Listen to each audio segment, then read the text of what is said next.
аз нямам никаква връзка, не съм... Не, смисъл, това ти казвам, не съм тук долу или... Затварям, нали? Да, затворя.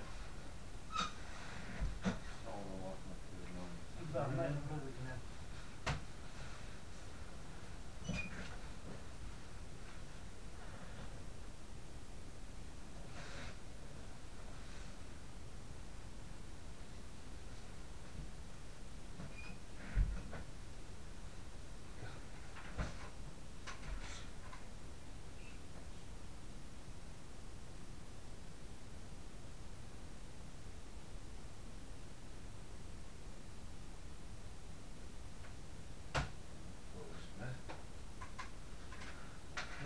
Предлагам директно по същество да видим какво получаваме.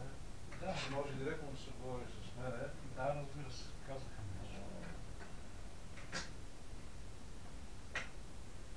Вече ще продам едно към още. Да. Да се прецени какво се прави след това. Да, що се това среща, дали няма да бъда инструктиран какво да правя, как да процедирам. И тия неща, нали, как вече вие си знаете, как да бъдат отворени и да, не знам, тия показания как може да бъдат... Ами да, то всъщност аз... Моята позиция е такава смисъл, аз съм адвокат. Да. Ясно. Напълно съм течение с това, което съм видял. Да. Но не съм видял сигурно доста други неща, за които не знам. Именно за това разбирам се. среща. Аз само ще си говорим неща и няма да... Да, най-добре да ме питате за какво, защото аз не знам какво да... Виждали сте се, провери се това среща, да. Кой се е виждал, какво си се интересували, колко среща, примерно колко среща си имал? Еми в БУПа за тази година 4 или 5 не си спомням, а за миналата година там, дето бях написал това тема, принудиха, нали, да вече след това да тия неща да ги Воров там и другите да ги... Нали, бях написал там нещо на декларация. Тя за какво е била? За това къде ме викаха миналата година. И след това ме накараха, не, аз не пуша. И след това при прокурорите ми казаха, нали, да кажа, че съм бил принуден, нали, да го напиша това там. И аз това ми е най-големият проблем, защото сега те не знаят дали може да ме съдят за това, защото аз няма как да го докажа. Срещите, които ги проведох тази година, бяха записани, нали, там в книга, но миналата година не бяха записани. Те бяха помощите там, нали, как. Нито ще сте влезли, Не, това беше в старата сграда на Чернигов. Да. А в новата сграда всичко беше документирано. И на първата среща, която беше на Черния връх, какво попитах? Това беше там. Искаха да дам показания за хамстера, че в смисъл да ги свържа с нещо, тъй като съм бил, аз ги познавам, нали, съм бил на Спартак 12-13 години. Искаха да направя връзка, нали, в смисъл да увелича престъпна група да ги свържа Алексей, хамстера там и всички, които познавам, и Момчил, нали, искаха да ги свържа. Да дам, нали, някакви такива показания, които са важни, които може да издържат, нали, които нещо не е, нали, общи приказки са. Това те е ясно, че... Тя срещата с кой беше тогава? Първата среща. Първата среща, мисля, че обади ми са главния секретар по телефона. Да, обаче колата я оставих на паркинга на НСО. Те явно имаха нещо връзка, защото съм бил служител в НСО. И те си правяха връзка, защото сега на една от тия срещи отдихнах пък при министъра. И като излизам и зам началника, който искаше, напираше да прави връзки, беше на вратата на министъра. Какво прави той там? Нещата се свързаха. Случайни неща няма. И какво на тази среща беше Флоров и кой друг? Флоров. Калин Георгиев беше или той само се обади? Калин Георгиев вече... Не, мисля, че беше и секретаря там. Вече не си спомням точно. Аз в стрес и във всичко. Дай тук напиши нещо. Да, не, искаха да ме подлъжат на едната среща, чак дори пари ми обещаха, а след това... Колко пари? Половин милион. Ще ви кажат, не, това може би беше трик просто, нали знаеш? Това е трик. Това ми е ясно, защото това са...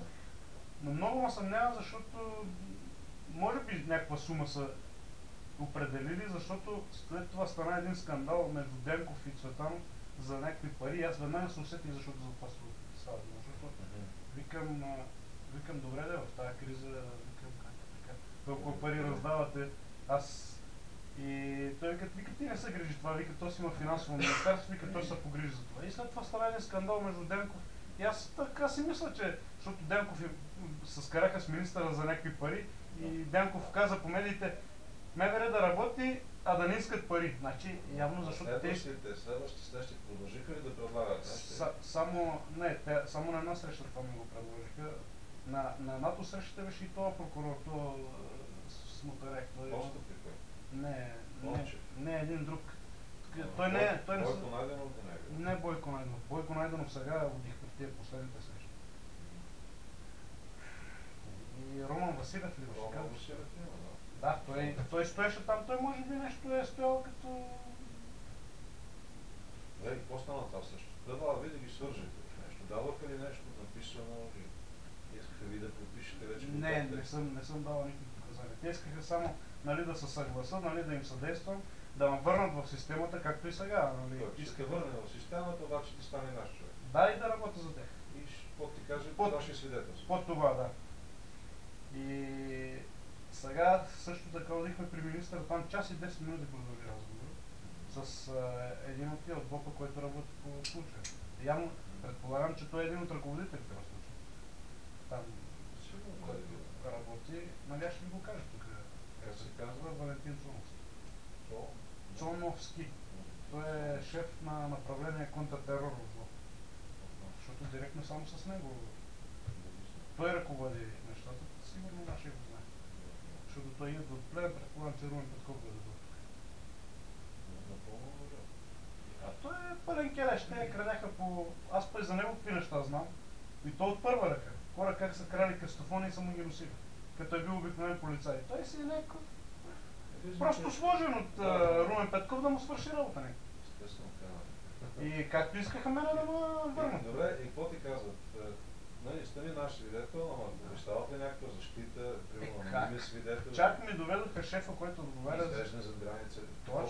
Точно един час ми доведоха това да ми обясни. Викам, аз такива неща, нито аз ще се съгласа, нито жената ми ще се съгласи, нито по децата ми. Особено сина ми, той е такива темерут, че той...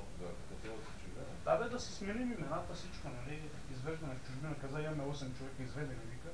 Викате, понеже може да бъде в много важно. 8 човека изведени. Да, имат 8 човека. Така ми каза сега аз.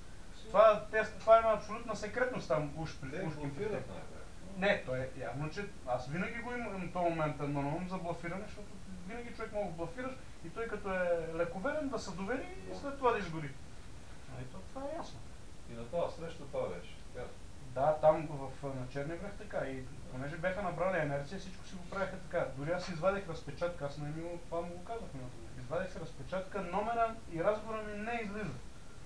Няма... С Калин Георгиев. С Калин Георгиев няма номер и разговор. Аз исках да видя от какъв номер съм набран, нали? Защото номер не ми излиза на телефон. Представи си, че е Калин Георгиев. Да бе, той направо. Аз го познах и гласа. По медиите като съм го чувал, иначе... И следващите срещи, какво стана? Те къде бяха? В новата сграда? В новата сграда, да. Кога горе-долу? Това са февруари, март, там аз... Тази година? Да. Те бяха засекли един разговор между мен и Емил и след това вече ме извикаха, там за едни пари ставаше друго. Извикаха, но мислеха, че са ми дадени пари за нещо да свърша или нещо друго. Аз отделно, след това вече се започна една одисея па в института по психология, колко пъти на директор на мъжата поминах, дали нещо не ги разигравам, дали не съм свържен с Алексей, дали съм се срещал след 2008 с него, хиляди неща, дали има поръчки, какво ли не. Директор на мъжата? Да. И добре, и на тия срещи другите какво казват? И след това вече аз не съм отил в БОПа, 2 пъти ми звънат, преди 2 седмици беше, за последно аз им казах, нали, му изкарахте в челъжа на директор. Така ли излезе? Излиза лъжата, че съм се срещал, че аз казвам не съм се срещал след 2008, а те казват, че е лъжа това и съм се срещал. 12 пъти. Това не се приема за доказателство, те също блокират с това. Не, те искат да блофират по този начин, да ме вкарат. За да викат, притеснат. да, викат не за да разберем, вика, трябва да ни кажеш нещо важно. Какво да ви кажа точно? Нали, смисъл да докажа аз, че съм прав, нали? Да кажа нещо, което може да се фанат за нещо. Какво според тях? Какво ще да чуят? Значи, Какво подсказват? Те не могат да не значи ви подсказват. сега, те подсказват, значи ви сега. Най-много той напираше Цоновски, вика, кажи, той трябва да има някой, който поставя бомби. Вика, не може да не е свързан с бомбата в галерия, вика, 100% сме сигурни, че това е техна работа. И викам, аз не мога да ви кажа нещо, което не го знам. Викам, как да кажа нещо, което не го знам.